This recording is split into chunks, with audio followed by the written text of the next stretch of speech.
lógicamente el desarrollo, impacto social y económico que está generando en muchas de las localidades, la difusión de este rico patrimonio histórico que suele ir vinculado a otros importantes recursos turísticos como son el patrimonio artístico, el gastronómico y paisajístico.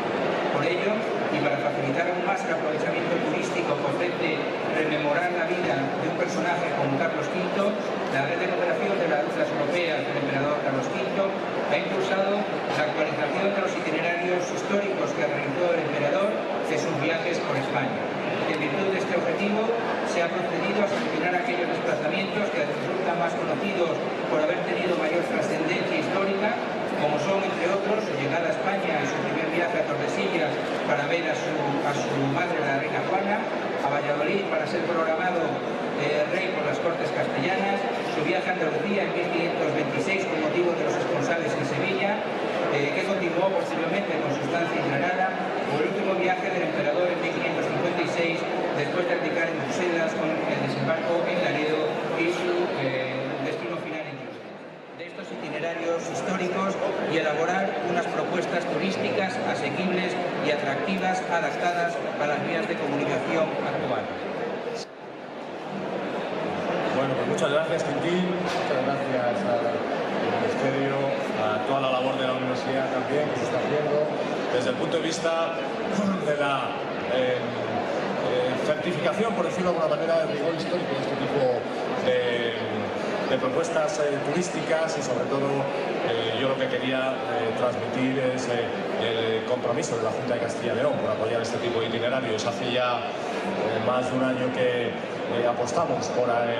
una serie de propuestas singulares que tienen que ver con la historia, con la relevancia histórica de nuestra comunidad autónoma y también con nuestro objetivo de internacionalización turística. Esta ruta, este itinerario cultural europeo, responde perfectamente a esos dos elementos, a esos dos conceptos, y tratamos también de cumplir otro tipo de objetivos como es el poder ofrecer cada año novedades, propuestas singulares, propuestas diferentes, y en este caso en un concepto que acuñamos hace 2 ediciones ya de Intour como turismo histórico, con el fin también de aprovechar la relevancia de figuras históricas vinculadas a Castilla y León y cómo eso puede también tener una repercusión y un impacto turístico. De coordinación entre administraciones, de coordinación institucional en torno a un itinerario que va más allá de nuestros límites fronterizos, que va más allá de los límites administrativos de cada provincia, de cada comunidad autónoma, y que supone una propuesta cultural y una propuesta turística de nivel internacional y de dimensión mundial, que a Castilla y León le puede beneficiar desde el punto de vista turístico y que por tanto estamos también muy implicados en la actualización, en el trabajo y en todas las labores de promoción en torno a este itinerario cultural de Carlos V. Por tanto, reitero mi agradecimiento y nuestro compromiso a seguir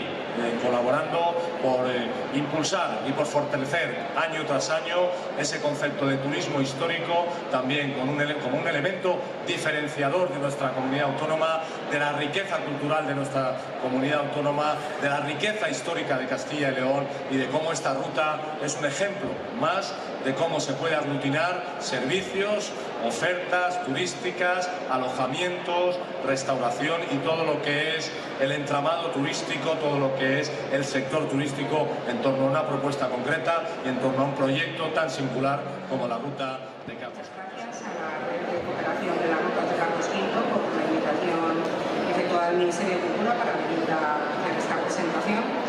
cuya me complace realmente compartir este trabajo, que es un proyecto en colaboración con la Universidad Miguel de Cervantes, un proyecto que era necesario totalmente, ya que con ello arranca el plan de diseño de arquitectura del itinerario, algo realmente fundamental para desarrollar todos los aspectos que son básicos en la planificación y en el desarrollo a medio plazo de actividades que hacen posible no solo la visibilidad de un itinerario, pero que es una parte importante que afecta al llamado turismo cultural. Desde el Ministerio de Cultura, este tipo de proyectos que desde luego generan una economía muy importante. De hecho, el turismo cultural en España forma parte del PIB, que es el tercer punto de que se han de colaboración, especialmente con los municipios. En este sentido, tengo que felicitar a la Red de Cooperación de Carlos V porque desde un principio se ha preocupado en unir los hitos que conforman, por un lado, el trazado del itinerario cultural, pero que enlazan con el pasado histórico de cada uno de los municipios. Este aspecto está siendo muy poco trabajado generalmente en el turismo cultural y en la creación de las rutas culturales, de lo que llamamos